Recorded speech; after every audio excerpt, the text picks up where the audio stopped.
Hi, I'm Raja Faisal, and in this video I will be highlighting how India assisted Israel to gather information and intelligence from within Iran in this war. But before that, I will be highlighting how Israel successfully conducted air raid within Iran, and as you know, majority of the military command of Iran, they have been eliminated by Israelis. How efficient it was and what was the role of India, that will be highlighted in this video, and I would be requesting you to watch the full video so that you can get the details of it. The ground radars, they were eliminated. How? Of course, they could have been done by the hard kill or maybe by the soft kill. Soft kill means by jamming them.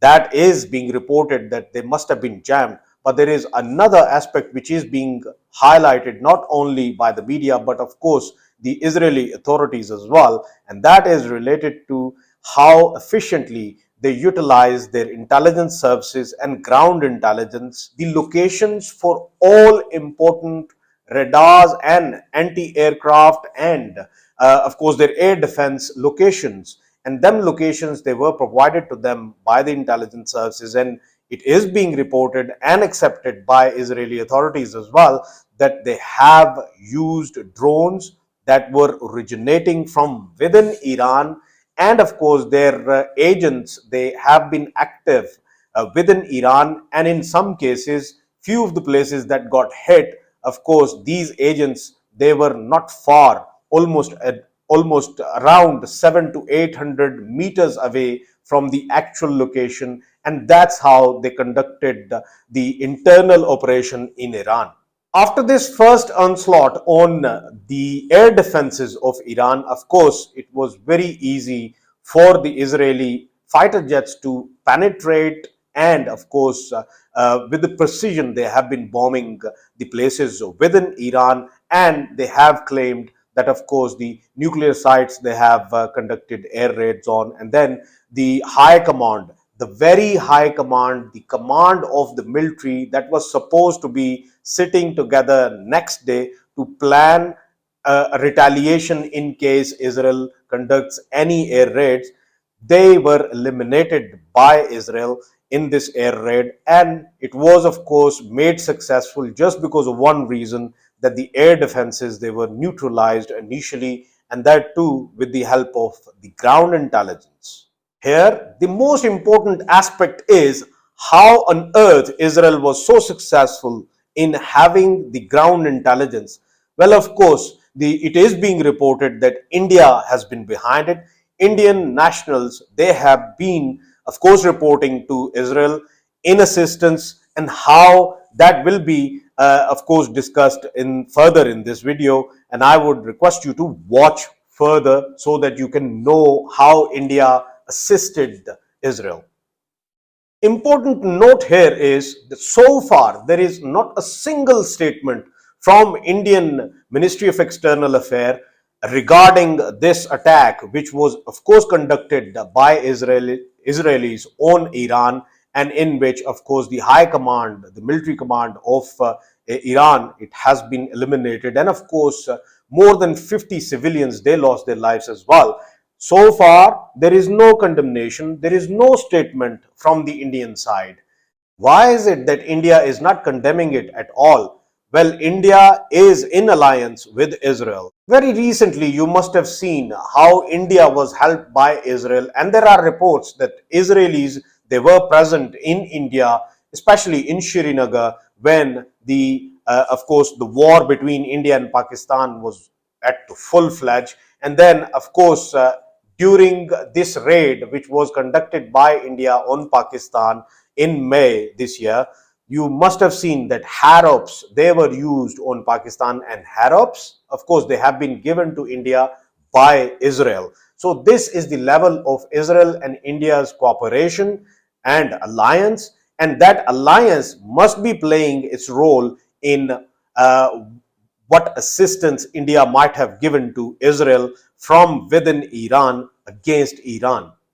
Here it is important to highlight a case from Qatar. You must have heard about this case, and that was Qatar espionage case, which was of course lodged against 8 of Indian retired Navy officers that were present in Qatar. And what kind of espionage?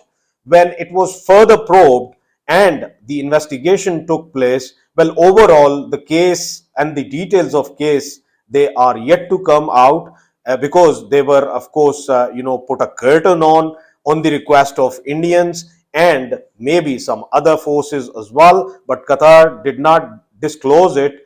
But overall, the reports are that them 8 Indian Navy officers, and along with them, there were civilian staff from within India as well, who were working for a certain company, and that certain company was actually involved in espionage. And all of these 8 officers, they were working for Mossad, and they were spying for Mossad in Middle East, and they were caught red-handed. And then later on, of course, they were declared guilty and they were handed with the punishment and the imprisonment in Qatar.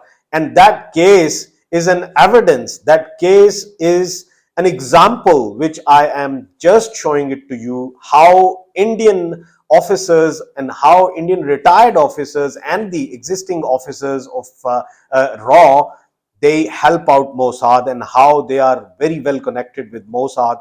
And India and Israel, they are on board against all of the Muslim countries. Why so? It is not a secret now that, of course, both of the countries, India and Israel, they have a design, they have a very nefarious design against the Muslims, especially. When we talk about Zionism, this ideology, it's a mirror ideology to, of course, Hindutva ideology. Whatever Zionism does in Middle East, Hindutva ideology does in India, and wants to do it in its surrounding. And that is why we have been seeing that the way Israel always talks about greater Israel, in the same manner, Hindutva ideology always promotes, and Modi ji even talks about it, and Adityanath, Yogi Adityanath, and Amit Shah, all of these people, they have always been highlighting the mantra of Akhand Bharat and Mahabharat. And of course, this is the ideology, this is the similarity between both of the genocidal ideologies. Of course, we know that Zionism is a racist ideology. Similar is the case with the Hindutva ideology as well. It is a racist ideology against, mainly against Muslims, and then against Christians as well, and then of course even against their own Dalits who declare themselves as Hindu in their Aadhaar card. Even they are not spared, because it's the bigoted and narcissist society which we are seeing in India today. And the similar is the case with Zionism as well in today's Israel. So both of the ideologies, they have natural hatred towards Muslims mainly. That is why this nexus and this alliance is such a natural alliance, and it needs to be looked into how India has been associating and assisting with Israel in this current hour of Iran and Israel war. That needs to be looked into by, of course, Iranians as well. Another example which I want to highlight is of Commander Kulbushan Jadav. You must have remember that in 2016, Commander Kulbushan Jadav was caught red-handed in Balochistan in Pakistan, and he was entering into Pakistan from the Iranian side. And don't forget, Kulbushan Jadav had a passport that said Mubarak Hussain Patel. So he was pretending to be Mubarak Hussain Patel and a businessman while doing all of these activities within Pakistan. Of course, he was behind facilitating and financing terrorism in Pakistan, in Balochistan, in Karachi, in other parts of Pakistan. And of course, the whole nexus was being activated by him at that time. He was caught red-handed by Pakistan. Why was he entering into Pakistan from the Iranian side? Well, there are many reasons, and one of the reasons is that, of course, Iran and India, they have good relations in terms of economic relations as well. And of course, when it comes to their relations, they have always maintained this relation to an extent that they ended up giving the Chabahar port as well to India. And currently, Chabahar Port's terminal, which is Shahid Bahishti terminal, that is under the control of Indians.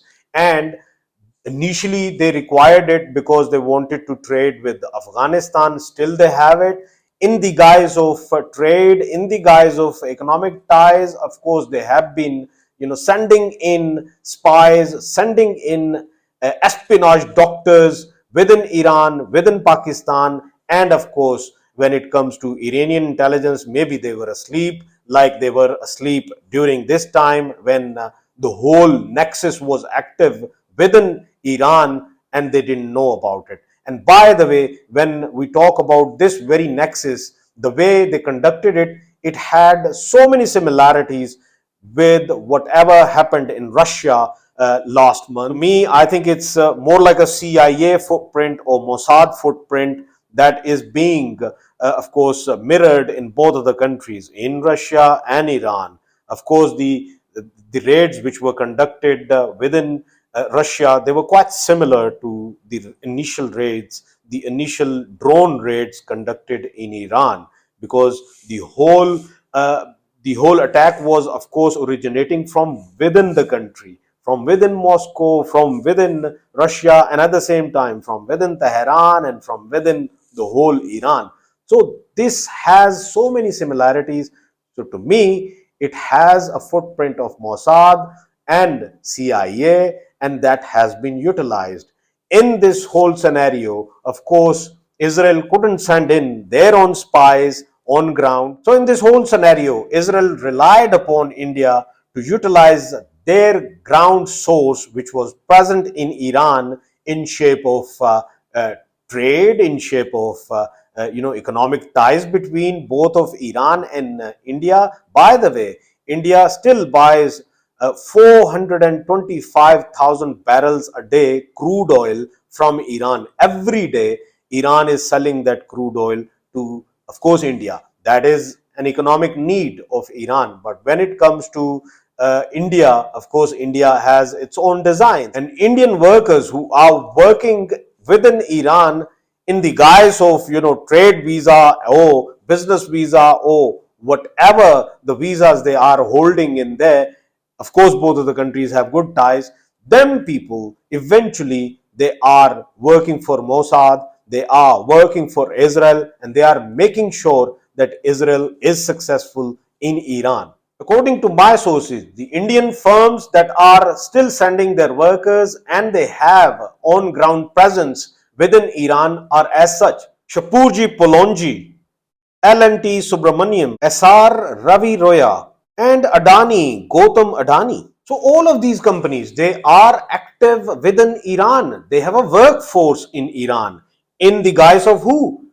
You never know. They might be, once again, like Commander Kulbushan Jadav was in Pakistan. Like there were naval officers, retired naval officers, in the guise of working for a company. They were working, they were spying, they were conducting an espionage within Qatar. If they can do it there, they can very well do it in Iran.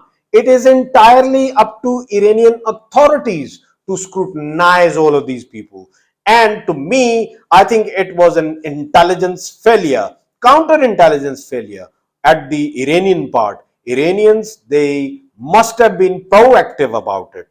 Of course, they should have known the kind of relations Iran and India are having. At this hour, it would be very important for Iran to probe within Iran. Where does it lack? Where does the problem lies?